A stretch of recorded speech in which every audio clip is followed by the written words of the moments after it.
Nope. No. So 6 damage, which kills 3 of them. Okay. And only 3 of them. Yes. Yeah, we're going to need to, in the same way as we don't bother about the repetition of spells, we're going to have to not bother about the repetition of monsters, I think.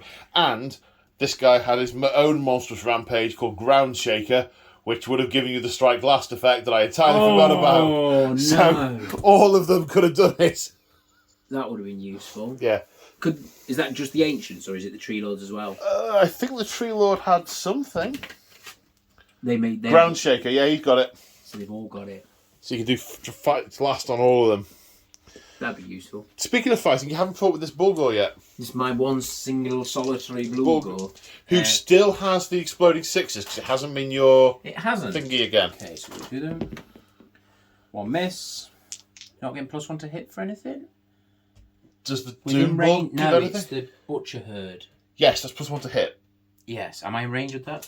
Yeah, it's wholly within 12. It looks like it from here. It's close, but yes, I think. Oh yeah, we're well in. Yeah.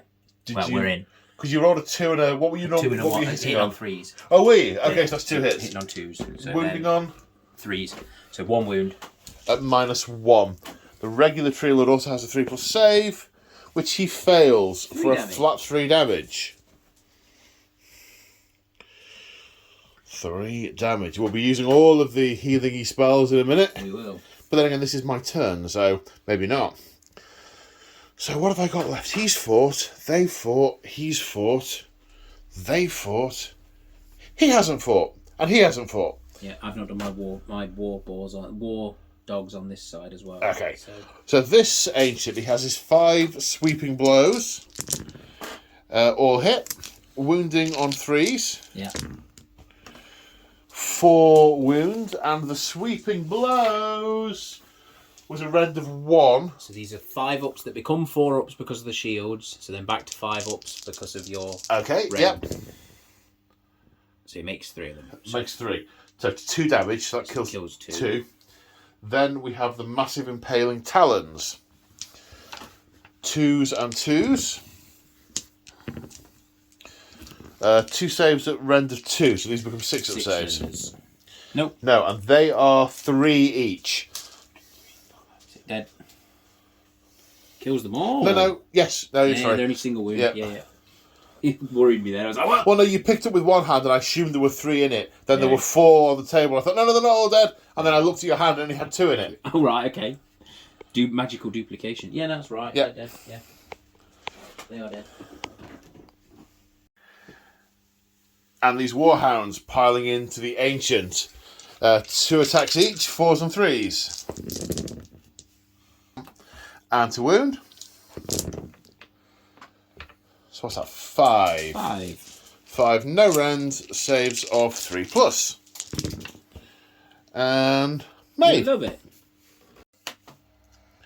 And then despite having just been stabbed in the back by that Bestigor, he's being overwhelmed with warhounds. That's Spite Revenant, so he's going to attack the warhounds. That's a mortal. Sorry, it's not immortal. It is a mortal. Wounding on 3s. No, 1 mortal wound on the warhounds. 1 hit to wound. It's a shame it wasn't 2, because then half of them might run off. Yes. But they won't. They won't, they're good. These 2 Ungors, not quite being out of range, have piled in and put a wound on a Kurnoth Hunter, which is saved on a 3, which it is. And now we have this remaining Bulgor with his 2 attacks into the Kurnoth. Yep. Hitting on 3s. 2 hits, wounding on 3s. 1 wound. 1 wound at rend of 1, saving on a 4+. 5. Saved. I don't know what I was worried. Well, I do. Half of them were dead. Yeah. Okay, so it is Battle Shock again.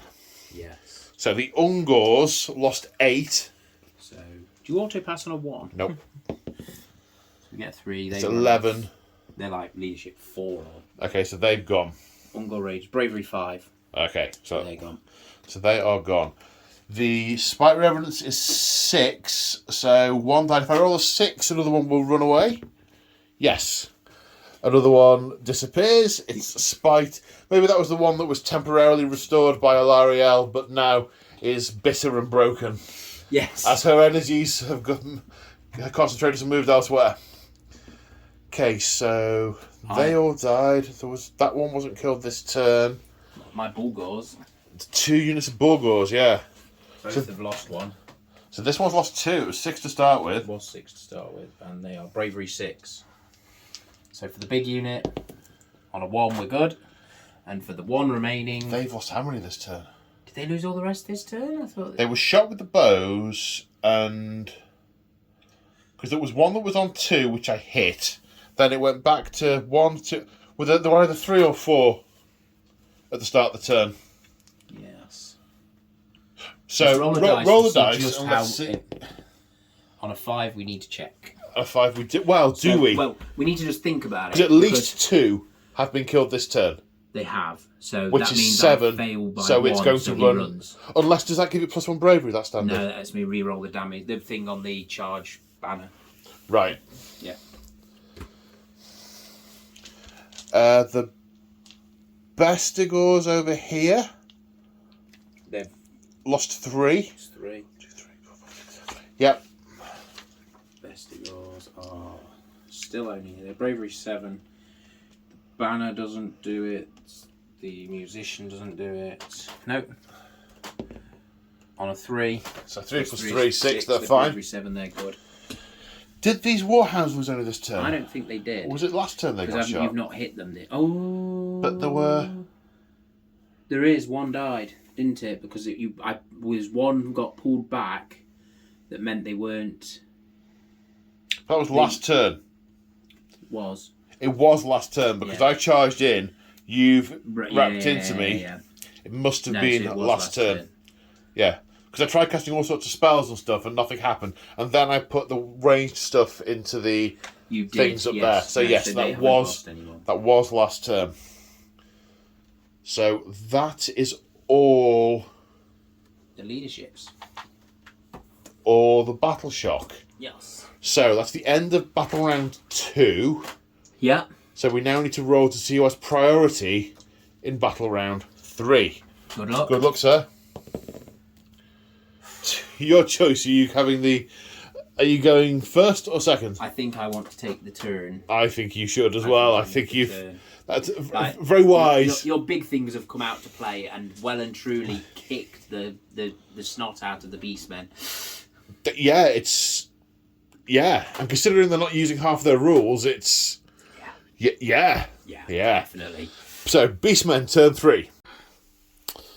So, during the hero phase, the Doombull, it's his finest hour. He's gonna run in and wreck face. Hopefully. And he's also, what's the Bray Herd dark ritual? The Rituals of Ruin, and it is called the Warping Curse. So he does D3 mortal wounds to himself. For one. Which doesn't kill him, so that's good, which means the thing goes off. And then he does D6 mortal wounds to target enemy unit within 12. The Tree Lord. The Tree Lord for D6. For 6! For 6. Ouch! Ow! Ow! Owie! Owie! Owie! Gets a 6. I think that is command phase. No, it's the hero phase. You have spells to cast. I have spells! Don't forget the spells. So he's going to do the... Well, you've got the Exploding Sixes. You could also do Mystic Shield if you wanted to improve the save on any of them. Yeah, so I've only now got one wizard on the table, and he can only cast one. So he can, but... The Exploding Sixes... Is it useful now? I don't know. Honestly, don't know. It depends what you're going to do, who you're going to fight, or what you anticipate happening between now and your next hero phase. No, I think he's going to put the Exploding Sixes onto the Bulgars. Okay, which needed a what to cast? 7 to cast. Which we don't get on a 6. Okay. So that was what? Yes. And that is the hero phase. Unless you're going to spend the command points on rally anywhere. I don't think I've got anyone who can. My Bulgar, my Bestigor there is still tied up and hasn't got a character. These are all tied up. They're tied up. Yeah? Yeah, no, there's no one who can. No. So we're good. Okay, movement phase. So after the movement phase, this unit of Gors has come up here, ready to slam into that Tree Lord Ancient. The Ungors coming along afterwards, the Ungor Raiders, to put shoots down. this unit of Ungors running as fast as they can to start to get into the action. Here in the centre, the Doom Bull has moved as far forward as it can, and then the Bestigors have come up after it. I've only just remembered that not relocation, fallback. What's it called? The thing where you spend a command point and move some more when you get closer. Redeploy. Redeploy is a thing. Yes. It is. You just moved that Chimera there. That was the last move you did. Do I want to redeploy the Kurnoth Hunters? No. I don't. Sure. Well, make this charge longer, I suppose. Yes, I'll spend a command point and redeploy the Kurnoth Hunters for 5. That's cool. And the Kurnoth redeployed when the Chimera jumped over that. These Ungor Raiders have moved up to put fire into this Tree Lord Ancient. The Centaurs have moved up to throw spears at the Kurnoth Hunters, but now we'll probably throw them at the Tree Lord Ancient. And the Chimera, with the breathing fire, probably can still go after the Kurnoth Hunters. Yes. Have I missed anyone? No, I think that's all of us. Oh, the Bray Shaman has toddled up the centre to keep up with what remains of the Butcher's herd. Yes. Shooting time, Tex. We'll start with these guys. Okay, 21 shots into the Tree Lord Ancient. Yes, indeed. 4s. Is it 4s and 4s? It is 4s and 4s. And to wound is 4s. Yes, indeed. That's not bad. So what's that? 2, 4, 7? 6, 7, yep. 7 saves of 3+. Failed 2 of them. Goes up to 4 damage taken. Yeah. Now where's that? Let's do the other same unit again from the far end into the other tree. Yeah, let's do it. While we remember what we're doing. 4s and 4s. 4s and 4s. And to wound. That was less good. That is less. Significantly less good. 4. 4 saves of 3+. Failed 1. So the Tree Lord Ancient on 6 damage taken. Now the Centaurs throwing their spears, hitting on 3s, wounding on 3s. All the 1s and 2s. Yeah, man. Hopefully we got them out of the way and we can you just have a good roll for... 3. These are all going to wound. They're all going to wound. 3 of them do. Was it -1? -1. Okay, saves of 4+. 1. Sorry, damage. 1 damage taken. And then the Chimera is going to breathe on him as well for D3 mortal wounds from his fiery breath. For 1. For 1 mortal wound. And the Centaurs get +1 to charge. Coming in. So it's an 8-inch charge. See where they end up. So they've charged. Alariel is going to issue Unleash Hell to the Kurnoth Hunters, who are going to hit 5s because it's -1. Yeah. 4, 5, 6. That's half the hits. Wounding on 3s. All of them. What's the AP? -1. On those? -1. So these are 4-up saves. Is that 6? They got a 4-up save. Yeah, 6. They used to have a 5-up and then get +1 for the buckler, but now they've just included it on their main stat line. Jolly good. Ooh. So 3 go through. 3 go through, 2 damage each. And they are 2 wounds each, so it kills 3. 3 die. But the Centaurs have a lovely rule called Drunken Revelry. And there's a bunch of things they get from it, but basically they are so inebriated that they can shrug off damage. They ignore the first 2 wounds each phase. So that 6 damage becomes 4 damage and only kills 2 of them. Yep, very nice. I'm just reading the bit of the blurb about it, and yeah, they're basically just so bladdered they don't care. And the Chimera is going to charge. Coming in. Not for on that. 4. Now, do you have anyone who could forward to victory? Within 12, I right? think it's going to be 12 for him. Let's just check. So not quite within 12 of the Doom Bull, but right next to the Doom Bull is Goragan Kai, who has an extra 6 inches because he's the general, which is enough. So, that could be a 4 or a 1. That needs to be rolling. It could be either. Yes. 9. We'll have that He is in. And the Doom Bull is charging. He's for 10. Where is he going? He's going into the middle of them, like that. Okay, right. The Gossamer Archers are also going to unleash hell. Yes. Okay, so we have a number of things that happen at the end when a charge has been completed. So we're going to say they happen simultaneously. Yeah. So the Doom Bull, what's the ability called? It is called the Alpha Charge. Okay. Does D3 mortal wounds as it crashes into the unit? On a 2+. On a 2+. Yes. It does, and D3? For 1. You wanted those the other way round. Yes. So that is going to put 1 mortal wound on this and kill it. However, not before it has done its unleashing hell. So 10 shots, -1 to hit, so hitting on 4s. Oh man. You just hit all. How many 6s have you 3. You've only got 8 wounds. Sorry, buddy.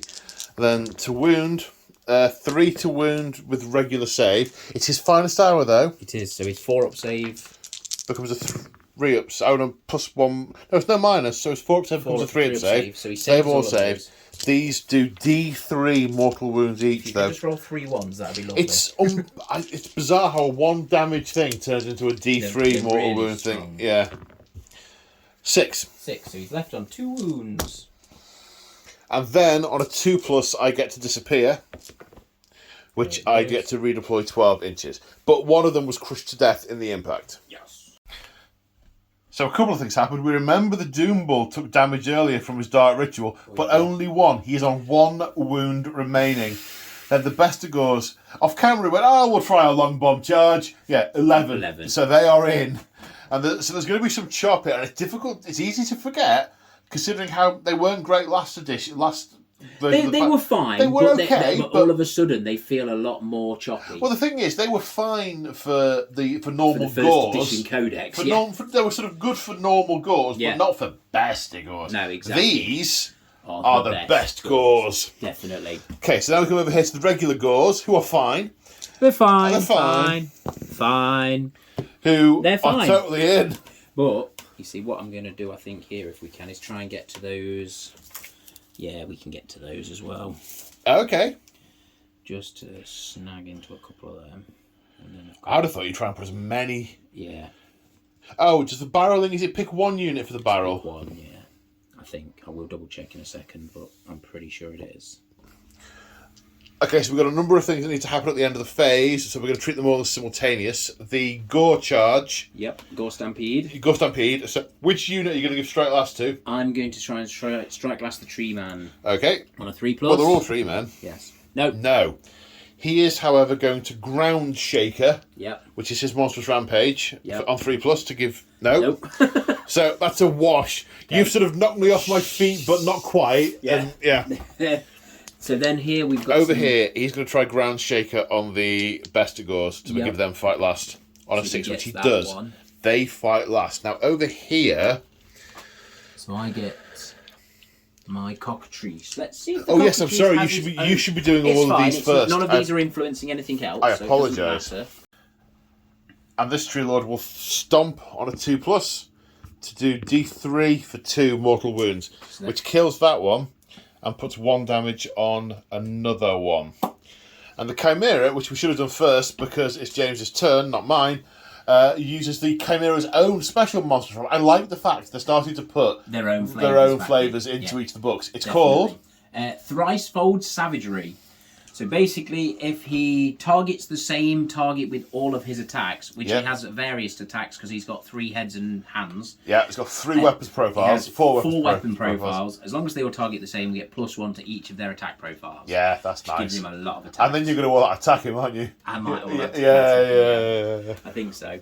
So that's all of the Monstrous Rampagey type stuff. So now we go on to fights. Yes. Do you know where you are going to start? No. Okay, fair enough. Okay, so on the who's going to go first and why, initially James was saying he wants to go first here because that Tree Lord agent will just murder those Gors and he can have a good chance of doing them. But then we've sort of talked about the middle. See, that Kernoth Hunter could probably kill the Doombull because he has 1 wound left. But then the best of Gors are going to get to come through. He's a monster. They aren't going to kill all that. So, but then we've looked over here at the Tree Lord. And the Tree Lord, his sweeping claws have a range of 3. Yeah. And with the entangling, the lash and tangle rule, Yeah. if I've hit you, you can't pile in. Now, the range of my sweeping claws is 3. The range of my great axes is only 2. 2. So I can stay still, and if I get 1 hit on you, they can't pile in. Yeah. So I think it's worth going with them first. it is worth going with those first. Plus, they're getting +1 to hit from Garag and Kai afterwards. So, yeah, it's piling in with those to negate what I've got. And, okay, they are only AP -1, and it does seem like the book is written assuming you have a Herdstone and you will always be able to use it. But I guess that's kind of... The thing that makes them really nasty is the 3 damage. Yeah. So, and the 6 is then becoming mortal. Absolutely. Yeah. It's a pretty blunt piece of metal that's just being hit hacked really into you. hard. So that the AP, I like the fact there isn't lots of AP somewhere, everywhere. It makes the armour actually count. I think it's nice because it feels a little bit like the last book was getting quite hard work to play. Then we got the White Dwarf update where they changed what the Herdstone did, which gave us AP, and it proved it took the old book with rubbish AP on everything and made it good just by adding 1 or 2 to the APs here and there. And it's nice they've kept that, because the problem is a lot of the new stuff has a lot more AP. And it's also if they'd have done that, all of a sudden we'd have had great axes with 3 and 4 AP, which would have felt really wrong. Yeah. They're big, they're Minotaurs with massive 2-handed axes. They should be mean. But do a lot of damage, yeah. But they shouldn't be cutting down elite characters and stuff like that, and And that's the thing. The big meaty damage comes from the fact they're doing 3 damage, not from the AP. Yeah. Even though they're axes, they're kind of crushing weapons at this point. Anyway, so onwards. That's 7 attacks. Are we all right here? 2, yeah. So 6s go straight to mortals, which is what you're hoping for. 2 6s, and he is. And they're +1 to hit, so they're hitting on 2s. So obviously that makes no difference. No 6s. No 6s. And 3s. 3 to wound. There's a 6. So it's 5 wounds at AP -1. Yep. So they are -1. So it's going to go saves of 4+. Yep. So I need to pass all but 1. I can fail 1, but not more than 1. I failed 2, which is 6 damage. He's taken 9 wounds, taking him to 15 damage. And we have a Tree Lord down. Yes! Tree Lord down. And for exactly the reason that James was going to activate these guys first, I'm now going to activate the Tree Lord Ancient and try and kill these Gors. Sweeping blows, 5 of them, hitting on, I think it was 2s. It was 3s. Oh, but that's still the same number. Wounding on 3s. 2, -1, 2 damage. So these are the double weapon ones, so these are 5-up saves. Which becomes 6s. So it becomes 6s, yeah. So that's 4. That's right. And then the massive impaling talons, 2 hitting on 2s, wounding on 2s, -2. Straight through 3 damage each. So that's 10 in total. 4 out of 10 in total, yeah. 10 in total. Yeah. So that kills him. You were right. Your instincts were good. Yeah. That he would kill. Well, I rolled well. I don't know. I think that was about right, wasn't it? Yeah, I mean. He ought to kill him. Yeah. I mean, he's about 350 points, so, you know. And they're about 70 points or something. Yeah. Yeah. So these Warhounds activating next to try and do some more damage to this Tree Lord Ancient. 2 attacks each, hitting on 4s. And 3s to wound. 2 saves of 3+. Loves it. No, I take 1. And that pops me down a bracket. Well, that was worth that then. That's good. Definitely. So now it's my go. These have fight last, so there's nothing to be gained by doing that. Do I want to go over here first? There's a pig down by 1 wound. There is. Warhound that's taken a wound. Warhound, sorry. Warpig. And the Bestigor. Is the Bestigor the one that took the wound? Bestigor took a wound as well. Yes. Yeah. So there's reasons to be had there. Although I think it's Kurnoth Hunter time. If you don't use them, I think they're going to die. Yeah. So we'll pile in the Kurnoth Hunters. He might get. I don't know if I can kill all of them, but I'm going to make a serious hole in them if I. Yeah. Okay. So I don't think I'm going to do much damage to that Chimera. So given that these shot at those, I'm going to say they are all going to attack those. Yep. The two up here who've seen the Doom Ball coming are going to attack the Doom Ball. Yep. Okay, so it's 6 attacks against the Doom Ball, hitting on 3s, wounding on 3s, but with no rend. So 5 hits, 3 wounds. He remembers his finest hour, so he's got +1 to save. 3 up save. Which he makes. Walks through the fire. Well, he shouldn't be stood next to a Chimera then. Then the others against the Centaurs. Hitting on 3s. Wounding on 3s. That's 4 saves at no rend. 4 saves at 4 ups. Yep. So you fail 2 and they ignore them And because they of ignore drunken them. revelry. Yep. I like that. I like that. That's very cool. The fallback and charge again is going to be useful as well, I think. I think they're going to be a very mobile unit. Yeah, I'm going to look at those. Yeah. Because I obviously 14-inch move. Because obviously, I mean, every army in the game is on my list apart from Sharknado. So, and even then, there's some of that I want to do. There is some pretty models in it, but it's just not the flying sharks. Anyway, I digress. But when looking at Beastmen, I think the Bestigors are the Centaurs are yeah. we were literally just discussing this. They are the original G-Dub metal ones that they then rolled into Finecast. So they are probably from when we were children. They do look teeny tiny. Yeah, but also when you start looking at the actual sculpts and stuff of them, you can see they are proper old-fashioned sculpts. Like you can see how they were made and things. Well, you can because you're a miniature sculptor. Sorry, yes. I really can't. I'm like, model on it. It's pretty. Yeah. Right, do we know where we're going next? That's all done, basically. There's no point me doing anything. There's no point, no. So I might as well. You might as well activate the pig, I did it now. The Warhounds. War pigs. These two move forward and round, and then that backs up in the gap. He can go. Can I get them all in? I think you can get them all in. So, whilst James did move those further, it was because to save, these would move round and those would go into that gap. Okay, I've got one more there, but I don't think he can get No, I don't think he can get in either of them. No. So, there's 9 there, 1 can't be in. There's another 8. We decided the easy thing to do is just do 4 on each, because there are definitely 4 that can do that, and definitely 4 that can do that. So 4 on each. 4 on each. 8 attacks. 4s. Bang on half. Yeah. And then was it 3s? I think it's 3s. I'm going to have to Which model was this on? I think it was 3s as well. Okay. Saves of 5+. He passed 1. He's not dead. Oh, of course he's not. He's getting better. No, he's not. They are 4s and 3s. We're good. We got it right. Okay. And then the next one. Next one. I was about to say that was rubbish, but it was bang on statistically half again. Yep. So it just looks bad. Then 3s. 1. He's only on 1. Is he on 1 wound? I think he's that's fine. my 1 wound. It is. 5 up. He's fine. Oh my goodness. Oh, yes. Okay, where would you like to fight? I only have those 2. I think the one guy... Well, I don't know. The gamer in me wants to turn around and hit the Bestigor.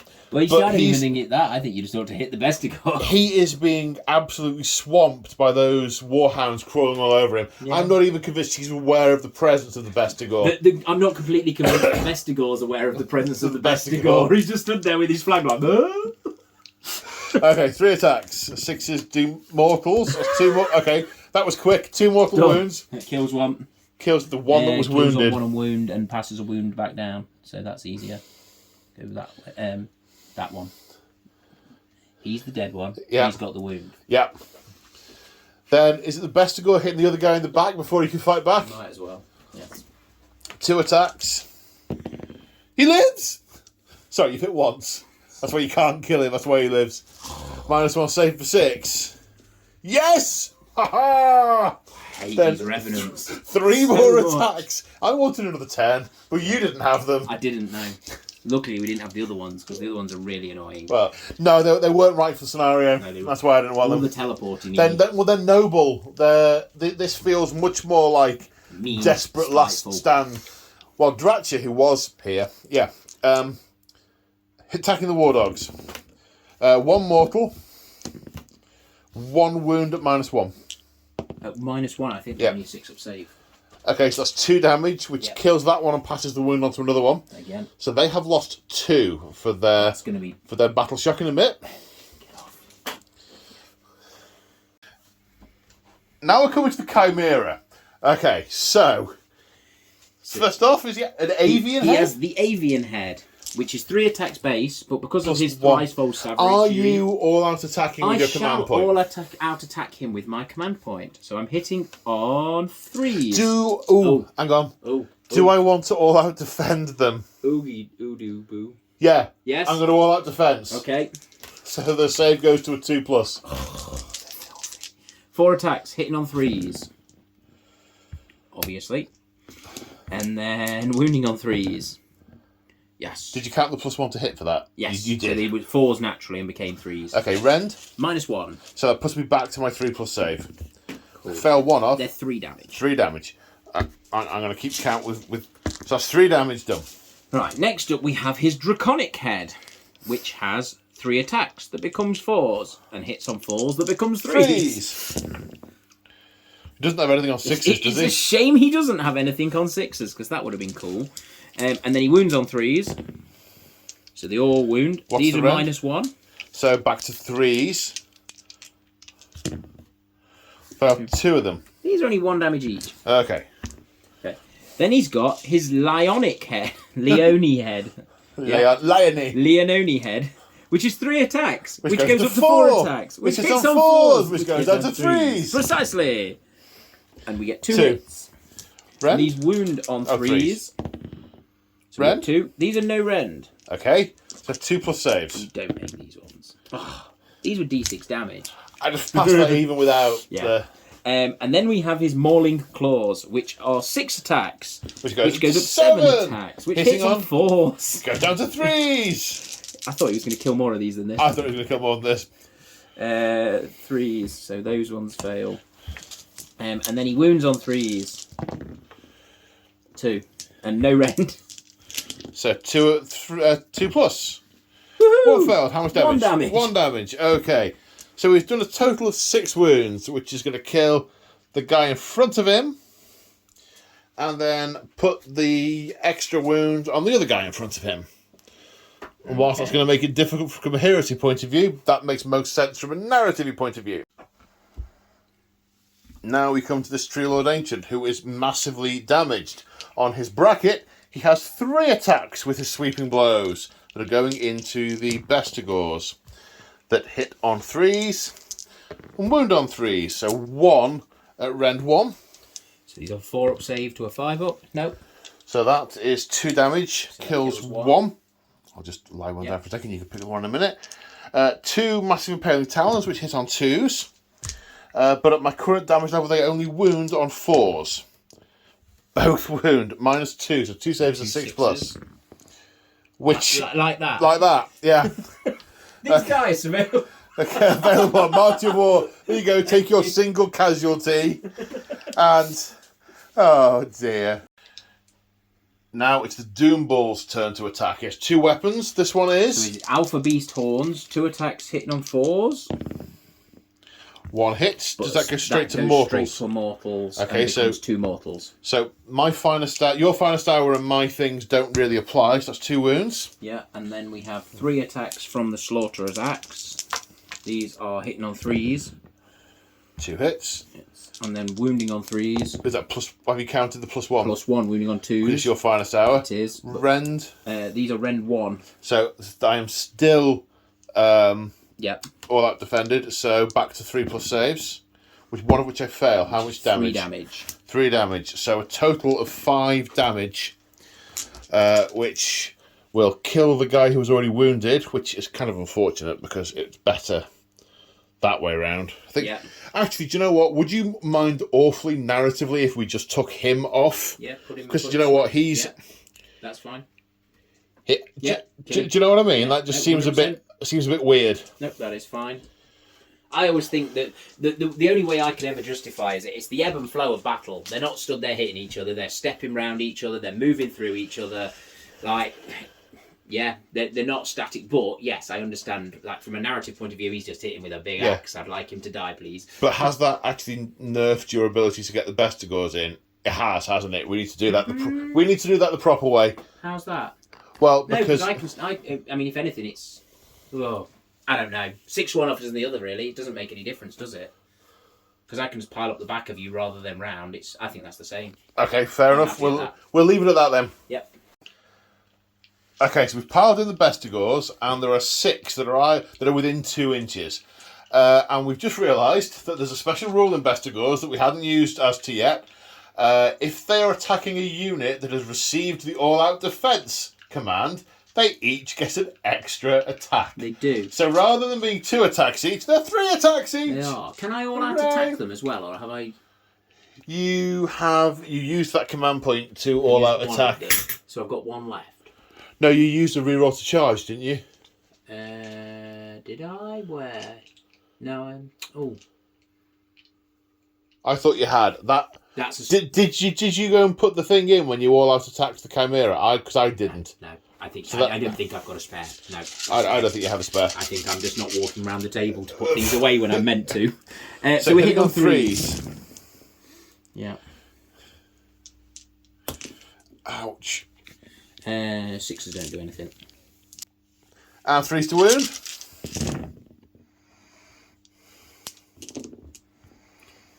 4, 6, 8, 10, 11.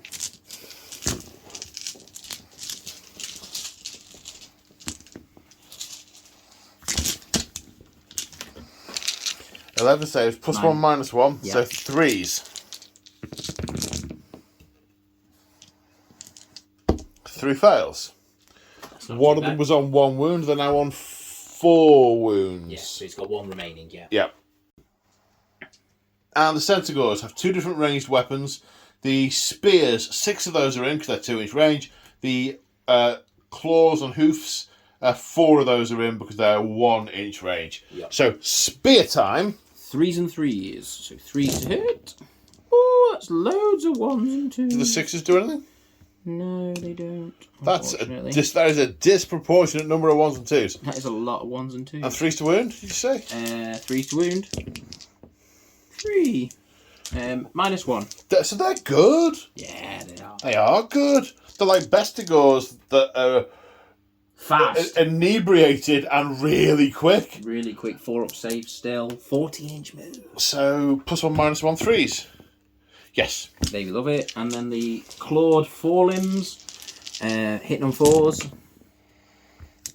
I'll have all. So you basically get the benefits of a mount without it being a mount. Yeah. It's just his legs don't know what they do. That's 1 wound, 4s and 4s. So, Rend? No rend on them. 2. Yeah, 2 plus. So he's fine. So I've got my Bestigors that were fighting last. Yep. Haven't gone yet. How many we got there now? 5, 6. 6. 6 guys. Yeah, there's our 6. These are hitting on 3s.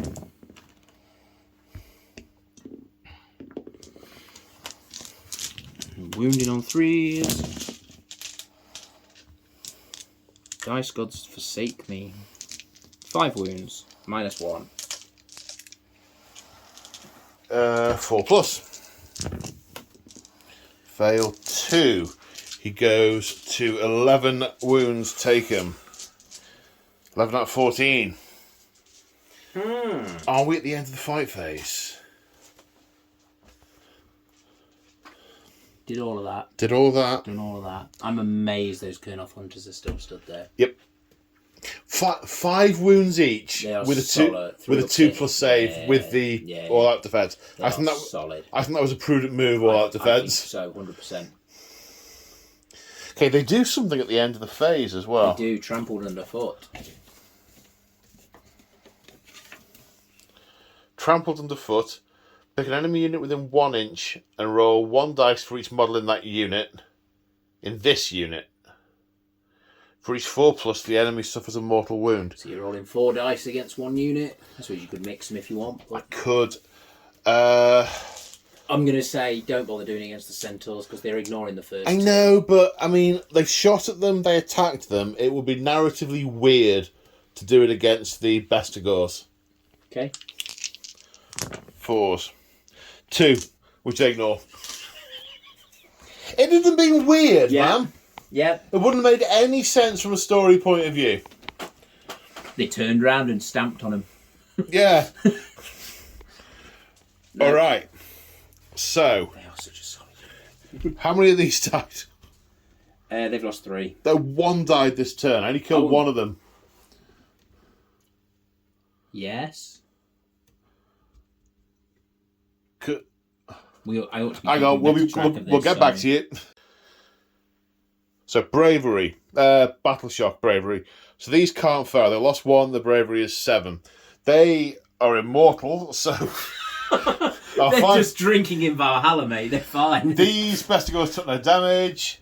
1 was lost from the Bulgors. We rolled for that. They did not break.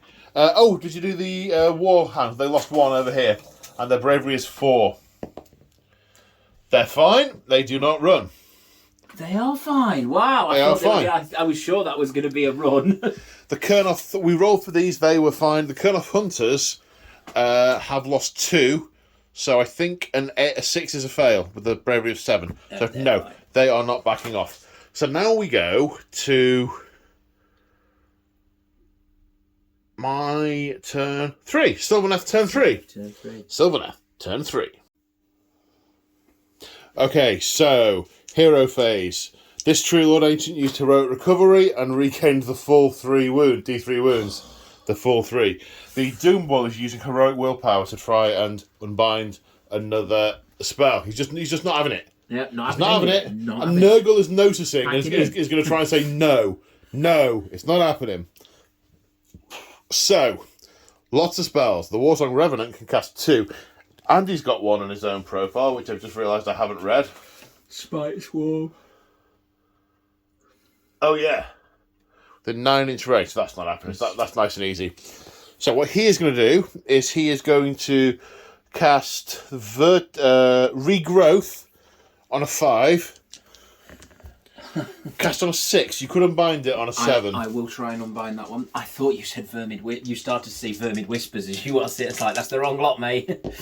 That's the Death Guard one, isn't it? So I don't know. Sorry. So you've unbound that, so he does not heal. Excellent. But we will go for Virtuous Harmony. Yep. On a 7. Which is cast on a 7, but could be unbound on an 8. We'll do it from Garagai. Nope. No. So, which unit to pick? I'm going to pick the... Spite. The Spite Revenants and bring back D3 of them for 2. Excellent. So, this Tree Lord is going to do Dwellers Below, which casts on a 7, which is cast on an 11. Pick an enemy unit within 12 inches. Roll a d6 for each model. 5 pluses do mortal wounds. 1, 2, 3, 4, 5, 6, 7 out of 10 mortal wounds. I feel quite bad about that. I think you should as well. Yeah. That leaves you 3. Yeah. Standing there. Yowzers. This Tree Lord Ancient is going to attempt Throne of Vines again on a 9. I thought maybe should I do Mystic Shield on a 5? I thought if I go for Mystic Shield, I'll roll more than a 9. But if I go for Throne of Vines, I'll roll like a 6. Yeah. So Throne of Vines on a 9. It's a 6. Yeah. So now it's Alarielle. She is going to try Regrowth on a 5, which casts on an 8. Heal D6 wounds on the Tree Lord Revenant for 3. That took some right smashing off. I know. So he has healed 3, but only 3. He is still a bit shaky. Yeah. So we will go for which unit do we want to mess up? I think the centre's looking more of a problem for Alarielle at the minute. So we'll go for but then again, let me just check the wording of something. So 2 spells left on Alarielle. I am tempted to do an Arcane Bolt and just do a mortal wound to that guy and just kill him. Finish him off. Yeah, but there's other spells that do more mortal wounds, so I may as well use those in preference. So I may as well use the Dwellers Below on these guys first to do them some mortal wounds. I mean, because I could just run up and hit him. Yeah. I could breathe on him. You definitely can. Or I could put one Gossamer Archer into him. He's got a ranged attack, I think. Yeah. There's some more death to share around there. Yeah. So I'll go for Dwellers Below on a 7, which is cast on an 8. 10 dice winning on 5s. Okay, it's kind of like the opposite of last time. I don't know. That's three mortal wounds. 3 kills one. Kills 1, puts a wound on 1. And then I think I will go for Metamorphosis, which casts on a 7. Yep. Cast on an 8. You roll a number of dice equal to the casting roll. And for each 3+, you do a mortal wound. Does it say declare where, or do you just... I'm doing it on the Bestigors. Same guys. Yeah. Cool. That's me. That's 5 mortal wounds. She is a goddess. And then kills 2 more. Yeah. So that's the end of the hero phase. Now it's time to move it. I like to move it. So, the end of the movement phase, it looks like this. Alarielle, whilst singing her song of life in the shadow of the burgeoning tree of the oak of ages past. Thank you. I'm glad you're here. We'll have remembered it by the time we finish. She's charging forward. It only appears in this game. This is tangential to the plot at best. Right. It's a fun game at least. Colonel Hunter stayed put. The Warsong Revenant coming over here to back up this Tree Lord Ancient because he is in a bad way.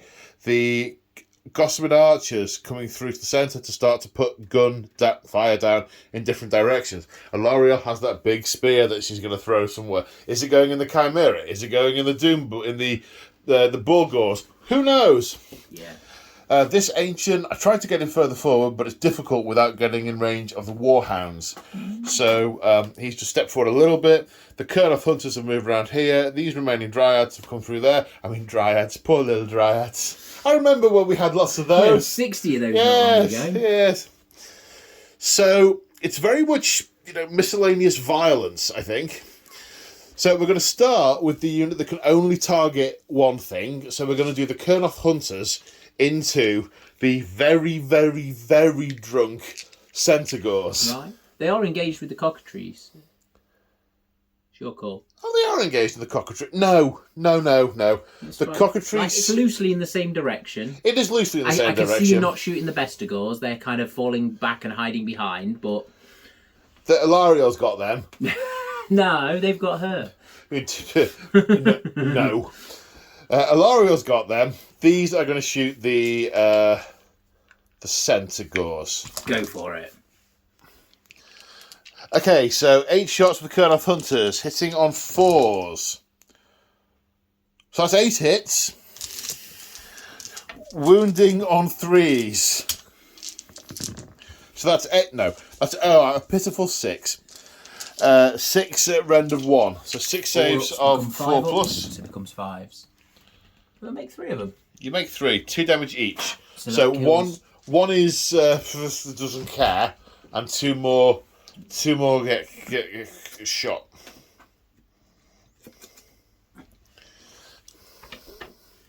Two down. Right. Now the Gossamer Archers, we're going to put 2 of them into the Doom Bull and 2 into the Chimera. So into the Doom Bull first of all, hitting on 3s. That's a 6, does 2 mortal wounds, D3 mortal wounds. Dead. For 2, he is dead. Round red. Then into the Chimera. I'm afraid that's 2 6s. Okay. And 2 wounds. So 2 saves at -1. I'll roll them and look what his stats are. Have a look. He is a 5-up save. So one of those passes is -1. Yep. And 2d3 for 5. So 6 damage in total. He starts on 12. So actually, if Alariel throws a spear into it, It could kill him. it could kill it. Well, it's not a D6 damage jobby, is it? It's actually a D6 6 damage. So, do you know what? That sounds like a good place to chuck that spear. One attack, hitting on 2s, winning on 2s, rend 2, so it'll go straight through. Yeah. Just got to hit. Nope. Maybe she's lost maybe her concentration's gone. Yep. Okay. Of course it did. They fight it. No good. The Tree Lord Ancient has a ranged weapon, which he will use against the Bestigors. His Doom Tendril Staff, on his current level of damage, is going to hit on a 3. 2 attacks, hitting on 3s, which both hit. Wounding on 3s, which both wound. -1, 3 damage. So 2 saves of 5+. Nope. No, 6 damage. Kills 3 Bestigors. That's quite nasty. Okay, same over here. We're going to go for these Ungors. Yeah. Because of his damage, he's hitting on 2s. And then wounding on 3s. -1. Straight or was it 2? Straight through at 6 damage. They are gone. Round red. So that is all the shooting. We are on to charges. So the Warsong Revenant is going to charge. Gets 5. I did want to put him in here, but they just died. That is a measure. So Alariel, I could in theory engage all 3 of those units with 1 charge if the base fits in, which it looks kind of like it will from this angle. It looks pretty close. Either way, charge! Yep. 9. Let's see where I can fit her. And Alariel ends up there. I mean, it's a risk, but she's not messing about. She's an angry god, and these have invaded and polluted her realm, and she is mean and annoyed. Yep. Tree ancient tree, big thing, goes in. Ding. Kurnoth Hunters. Ooh, yes. maybe, probably. Looks like about enough. Would you mind doing honour, sir? I shall. Yeah, you're in on a 7. It's 6 and a bit. I'll let you Okay. put them where you want them. Thank you. Well, I don't think I've left much room for The 4 poor dryads. the Dryads. On an 8, no, I can't see how I can move those to within half an inch of an enemy model. 4 gets you there, and then 4 gets you there. So no, It's not- they can't go around. If you got a 10, I think you'd have got through. Okay, so we've done all the charges. It's just a case of where to fight now. Oh, it's where to monstrous rampage first. Monstrous Rampage! Good man. Right, the Beetle is going to stomp because it's a living battering ram and it gets D6 rather than D3. Yeah. It is going to stomp the Bestigors. Yeah? Yeah. Not the Bulgors. On a 2+. No. I'm going to hit the Bulgors. Right, that killed all of them. It's a 2+ to... Oh, sorry, was that not 6 wounds? No. Are you going to do what I did? You're going to roll a 6 and they're for getting 2 a 1 wounds. plus. Oh, they are. 4. Kills 2. 2 down. That's right. Well noticed and well noticed. And this Tree Lord is also going to stomp. Yep. No. Yes, he's going to No stomp. point fighting last. There's no point fighting last. No, so that's a stomp that does 3 mortal wounds. So So that kills the guy at the him back, and and then one more, the 2 wounds. Yeah, but you just did. Oh, you didn't do 5. You did 3. 3. Yes, one more. So that's Yes. he died, and then yeah. Yes. Sorry, I'm doing your D6 again. That's all right. And this guy is going to do the thunderous foot thing to make these guys fight last. Okay. Why am I rolling dice? I need to roll 1 dice, and it works. They have the fight last. They're staggering around. Yep. Okay, so you have a monstrous rampage with the Chimera. I do. Is I it think getting all the attacks? I'm going to go for the thrice fold again. Yeah, okay. Good plan. Right then, Alariel first. You sure? Yeah. So let's start with the beetle. So the great antlers.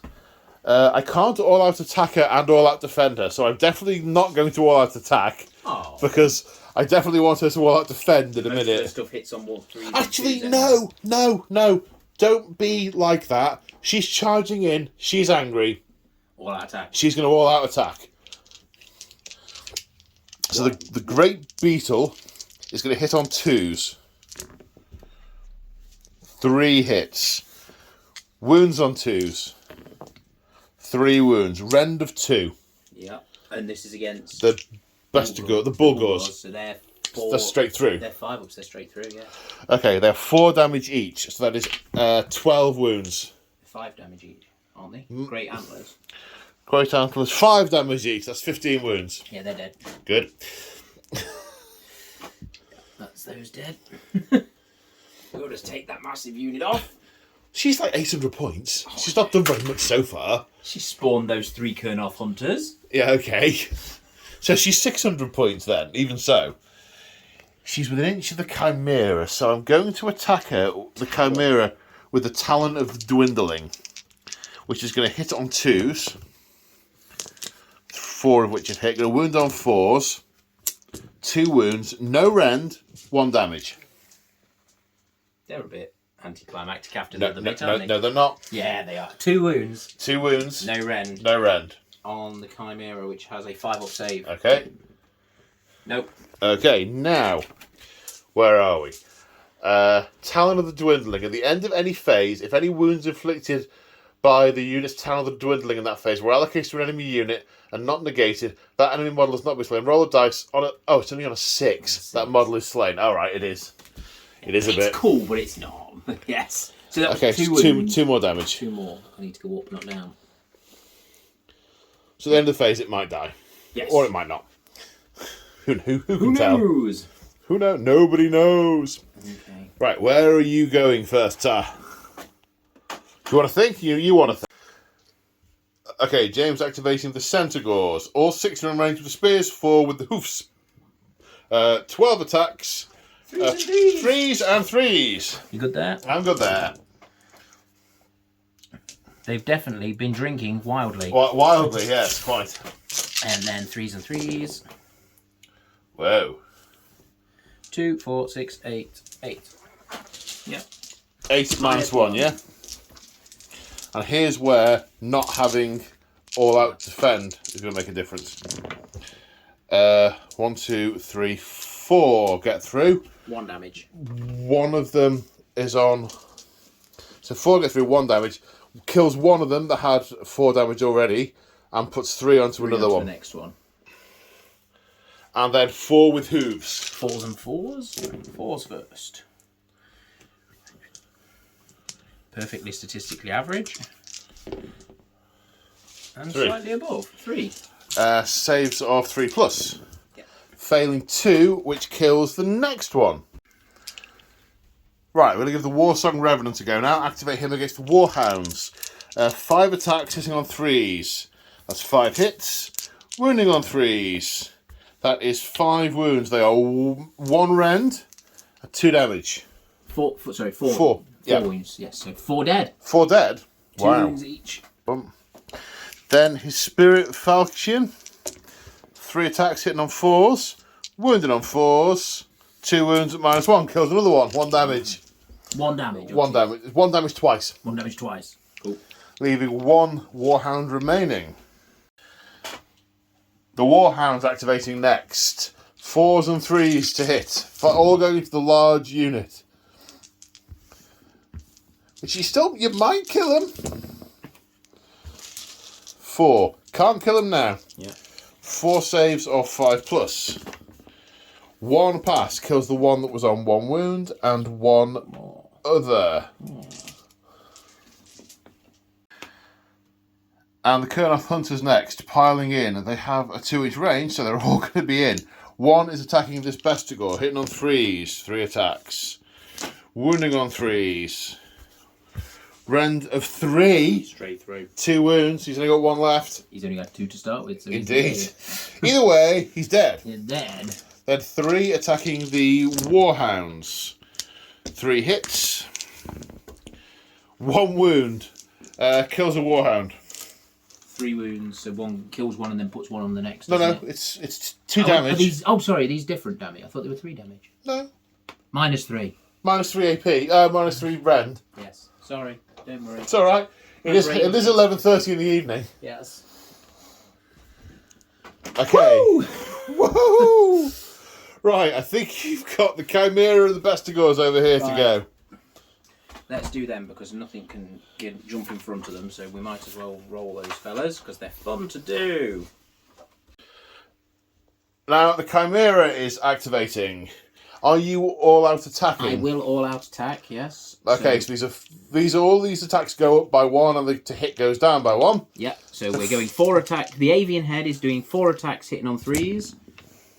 Not like that. 2s. But no, 3s. No, it starts 3s. on 4s, yeah. Yeah, it starts on 4s. And wounding on 3s. Nope. That's a shame because that was the flat 3 damage ones. No, are they? Yeah, those ones are flat 3 damage. Oh.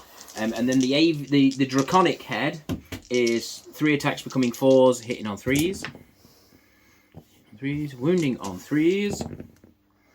2 wounds. So what does this one do? It doesn't seem to do anything special, this one. The draconic head. Is there a special rule that we're not counting? No, it doesn't really.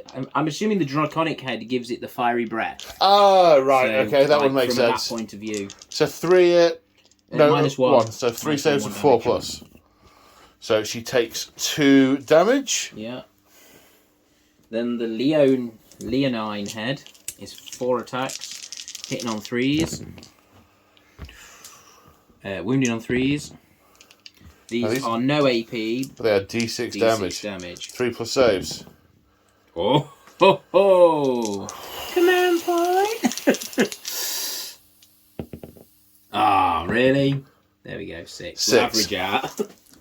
So she has taken 8 damage. And then we have the Mauling Claws, which is 6 attacks that become 7. Does it add to all of its stats or only its heads? You said all earlier. I'm pretty sure it does, but yeah, all of its attacks. Adds to all of its melee attacks, yeah. So it is all. I just wondered all of a sudden with it being called Thricefold, whether it just does the 3 heads, and I was being silly, but that's fine. So these are hitting on 3s, which aren't hitting like that. Wounded on 3s. 1 wound, rend. no rend, 1 damage. Save of 3 plus. Yes. Then the remaining Bestigor. Oh, it's your turn to strike, sorry.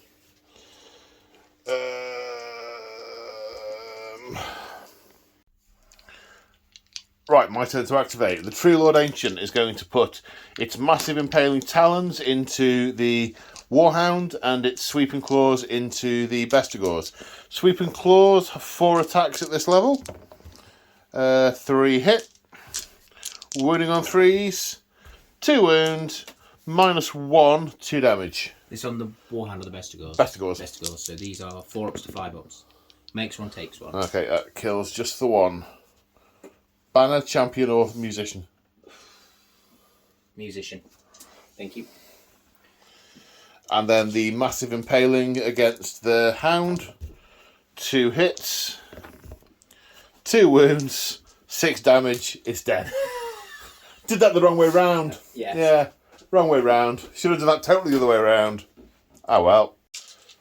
So the Bestigors in front of Alariel have a total of 9 attacks, hitting on 3s. Indeed.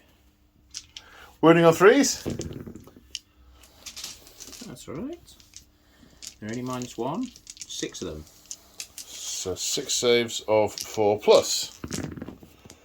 Fails 3. It takes 3 more damage, putting her to 11 damage taken.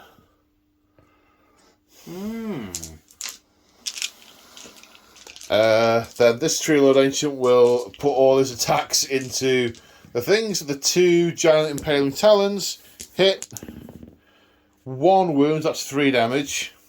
Okay. Then the sweeping claws is another 4 damage. So it was 1.5. So 7 damage in total. Wound. Leaves Leaves 1 on 1 wound. And the Spike Revenant attacks the Warhound on 1 wound. 2 sixes, 2 mortal wounds. You've murdered-ated a pig. A boar. A hound. And now we're on to the 2 Bastigors over here with their 5 attacks. 5 attacks. 3s and 3s. 2 1s. 2 -1. Saves a 4+. Pass on fell 1. Up to 9 damage, which brackets it again. That's the end of the combat phase. Excuse me. At the end of the combat phase... So at the end of the combat phase, 2 things happen. On 4s, the Kurnoth Hunters do mortal wounds to these guys, which is 2 mortal wounds kills another one. Yep, and that's actually still in the combat phase, isn't it? So so it can't be ignored. Can't be ignored again. Yep. And on the roll of a 6, because of the claw of the talon of the dwindling, on a 6, the Chimera will die. That's the opposite of a 6. Yes. So that's the end. It's quite stressful when that happens. Yeah. That's the end of battle round 3. However, it was in quite a precarious position, so you could actually get a major victory still. It's close now. It's close. I'm sort of looking where I can pull things in from. And Yeah. To start at battle round 4, we have to roll for priority. This is the big difference. It comes down to this dice roll. Good luck. Good luck, mate. Oh! So, It's a who 6. takes priority in a draw? It's whoever went first last time, isn't it? Yes, so I do. No, I went first last time. Because you've just had the second turn. Was this just my go? Yes. So you take priority. So you take priority, yeah. Oh dear. That was a little... Is that the way round it is? I want to be sure that that's right now we've said that. Should we check that? Should we check that? Okay, so... Hero phase. It is you say it. Garagan Kai. Garagan Kai's finest hour. It's going to be Hilariel's finest hour because she's made a slight, angry, headstrong miscalculation and been bitten to a lot by a chimera. Mistakes were definitely made in the heat of the moment. And he is going to conjure an arcane bolt of darkness and putridness on a 5, which I can dispel. Can unbind that. On a 4. No. Hang on. Does she get +1 to... The Warsong Revenant does something. No, that's his casting rolls. No, she doesn't. That arcane bolt he's is got a glowing orb in his pocket ready for you. a glowing darkness. Okay, so movement phase. This unit of Gors has run up here because they probably believe there's a large war herd behind them, but there's really not. Karagai Khan and the other unit of Ungors have charged forward. These Ungors have marched the maximum amount for... Moved about 7 + 6. What's it called? Force march. Force march. I think. I want to say forward to victory, but that might be... No, that's the reroll to charge. Yeah. And because they can move and still shoot. Yep. Speaking of which, 21 attacks into the Tree Lord. No. Oh. And Ilariel's got her finest hour, hasn't she? She has. So these are hitting on So she has board. the 2+8, but you've got some mortals coming. I have. And, a handful of mortals. yeah. Hitting on 4s. That's a 3, James. And then wounding on 3. I think it might be 4s.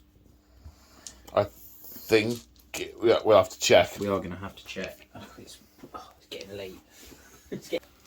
So it's 4s. 3 saves of 2+. They are made. Oh, we got one.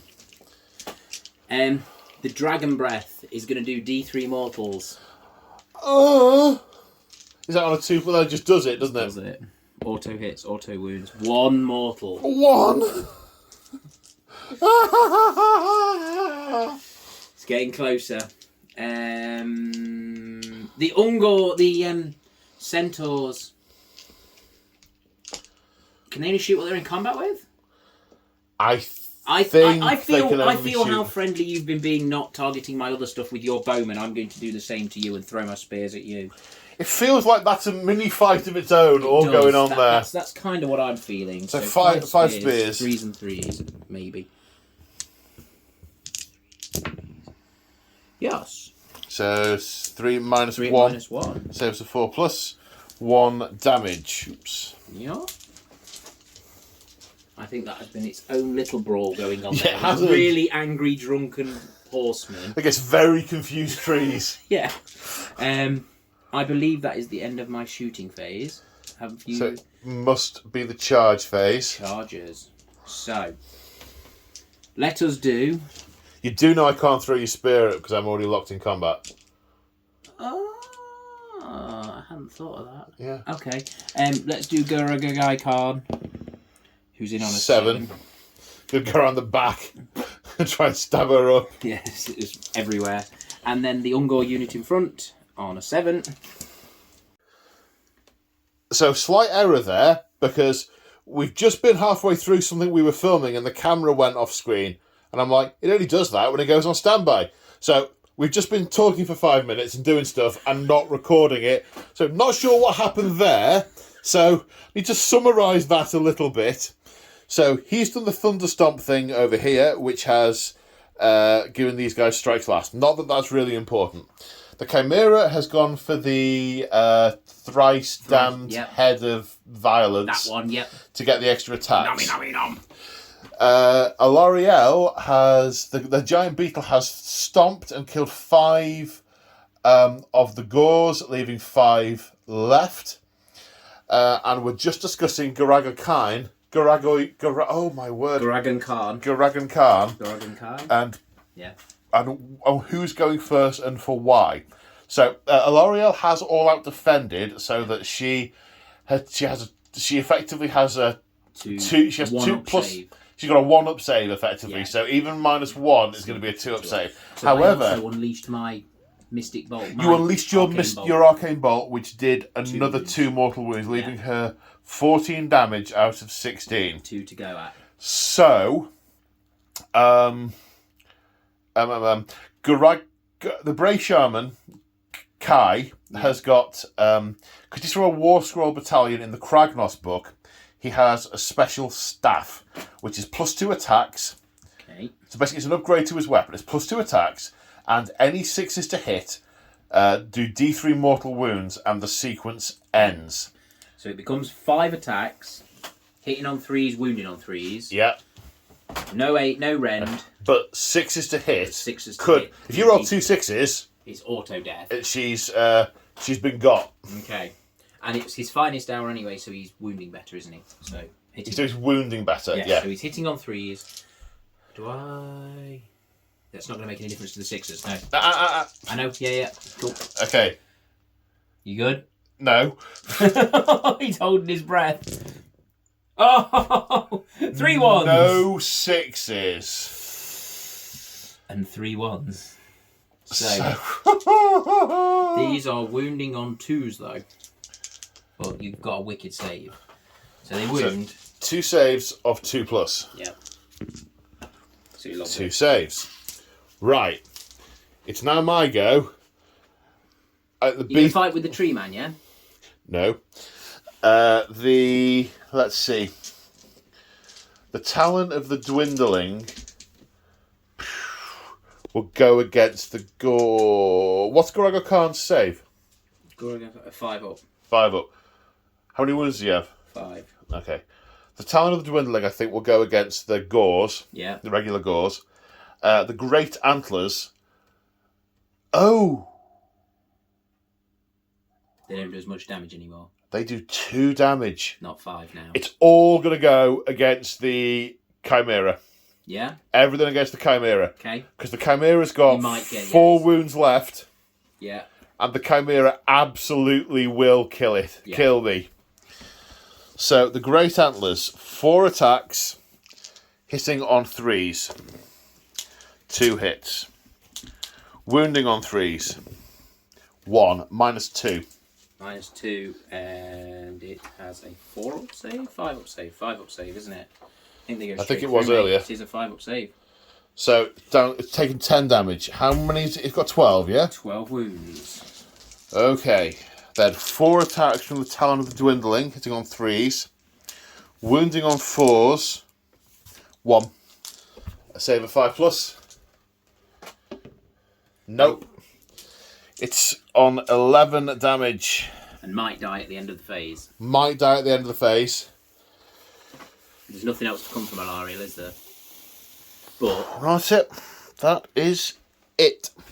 I can't take the suspense of doing the other fights. I'm just going to do the Chimera. The Chimera now and just see what happens. Because I just want to... I want to know! I just want to know. So it's getting 4 attacks on all of its thingies. Do I Finest Hour it again?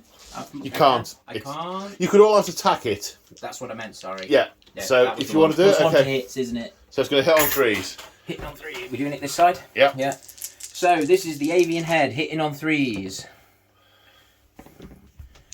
Wounding on 3s. That is 3. Rend? 3 saves at -1. So 3 saves of 2+ because of my bonuses. Yep. How many damage? 3 damage. And Alariel falls. And as the bite from the avian beak sinks into Alariel's flesh, she feels her concentration start to wane. The song of life is the most important thing. She swallows her bile, swallows her bitterness, and instructs her war beetle to take to the sky. And she flees this battlefield whilst singing the song of life. As she swoops past, she sees a greater herd of Gors starts to surge from all direction, and the followers, her immediate followers, be cut down. She knows that the tree of the oak of ages past will start to burgeon, and the Sylvaneth that will step through it will see these off in due course. But it wasn't her who did it. She didn't see them off herself. Her hubris cost her, and has cost her children, who these here will fall this day, and others will avenge them. But her song will continue. And as the song ripples through all the realms, in the realm of Gur, on the Kronspine range, the trees start to grow, and they grow deep, and deeper, and deeper. And as the roots press through and shatter the rock, an ancient being, trapped in darkness for thousands of years, sees a chance, sees a glimmer of light, sees a hole, a scratch, a blemish in its perfect immortal prison, leaps into action and barrels through the blemish, shattering the enchantment that has held him in place for millennia. As it claws its way through the rock, and light breaks upon its surface, upon its features, as it claws to the surface, Kragnos is unleashed. So, what did you make of that? That was a really, really long, fun game. It was a really long, fun game. I mean, I could have sat back with the Everqueen at the back and done absolutely nothing with her. I would argue that if you had, I think it might have cost it you the other way, because she did a lot of damage when she came over. Because I was looking, basically, if you'd have not put all those extra wounds on the Doom Bull and the units of Bulgars, there was that extra thing, that I couldn't work out how it read. And the extra charge thing, I could charge you in your phase. That's right, you could charge me in my phase, the Doom Bull, combat phase. So I was thinking, if they took out this Tree Lord, the Doom Bull was going in, and then they were going to get the order to charge in your turn. So I was going to... If she'd rolled a 2 instead of a 1 with the spear, she'd have killed the Chimera outright. Yeah, no, exactly. So, it is a dice game, and the dice told the story. Yeah. Obviously, the dice can't change the narrative that GW write into the game. So, as you may infer from the book, it wasn't meant to go that way. No, it wasn't. But the song persists and reverberates through all the realms. And in fact, I forgot to mention in the narration, it's the clashing of the death and life magic that sends random pockets of magic in all the realms. That is where the endless spells come from. It is the Necroquake and the Rite of Life just smashing together and creating wild magic. Wow. So that is where the endless spells come from. Magic. I like that. Yeah. I'd never realised that. Learn something new every day. So that was a lot of fun. The Sylvaneth, actually, I thought early on I was going to get absolutely battered because I couldn't use a lot of my special rules. But you know what? They're actually pretty hard in a fight, yeah. The 4 or 5 models of the Tree Lords, the Ancients, and Alariel did some real work. Yeah. Those things are horrific. Yeah, they are like playing with and or fighting against smoke. And if I'd been able to jump around the battlefield, I mean...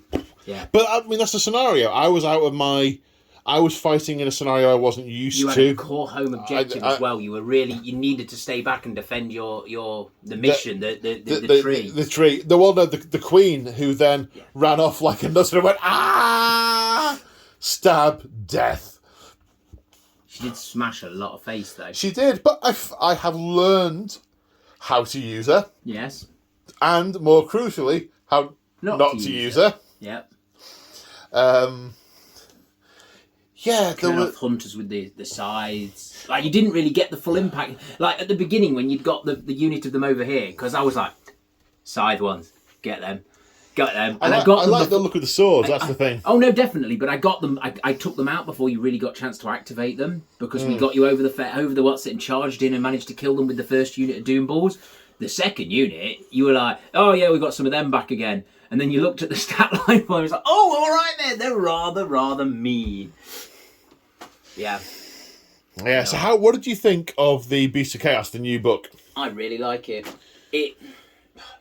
It's always hard, isn't it, when they change something that you like. I know it's not really a summoning mechanic, was it? But I liked the summoning mechanic, that sort of like constant feeds of them coming in.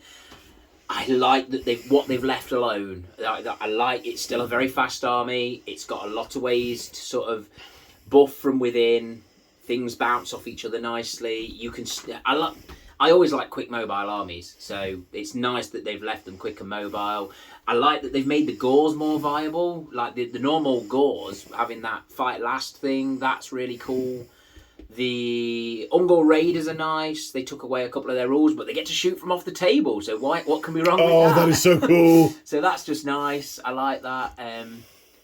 Because again, as we've seen, if they get anywhere near the enemy, they die. And they've only got 12-inch range, so there's only one place for them to be, and it's near the enemy. But these ones over here did not take a single scratch, and they came on, but they were behind other units and just followed them up, shooting behind them. That's the way to use them. Definitely. Yeah.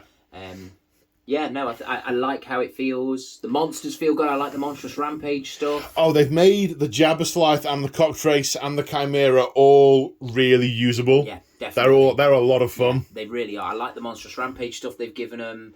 I like what were they called? The rituals.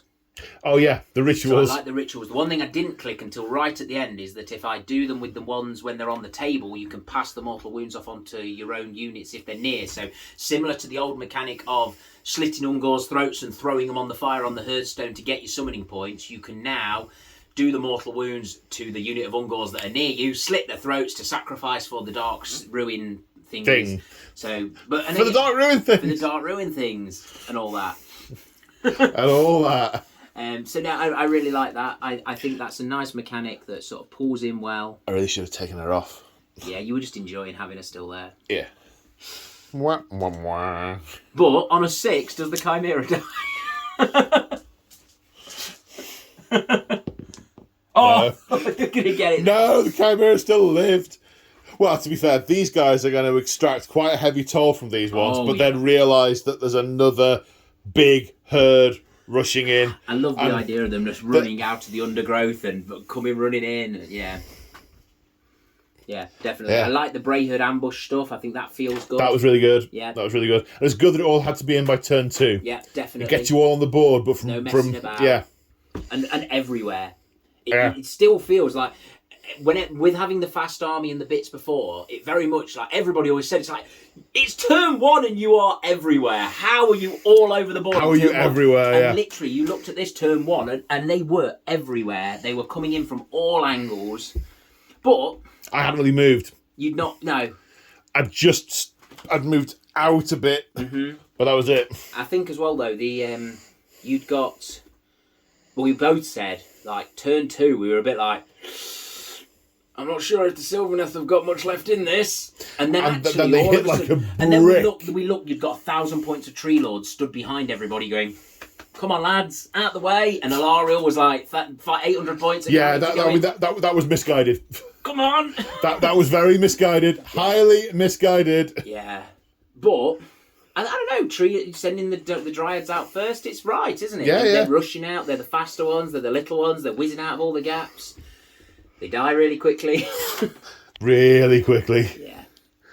No, it was really good. I really enjoyed it. So, Kragnos is now on the loose, and soon the realm of Gur will start hearing his heartbeat, and it will start driving them to distraction and making them feel more violent and feel the primeval energy that makes them want to rip apart the thing next to them. Everything. The urge to violence. And on that happy note, thank you very much for coming down and playing and bringing both of your beautiful armies. No worries, man. It's been a pleasure as always. And we will see the rest of you in episode 3. Yes, we will.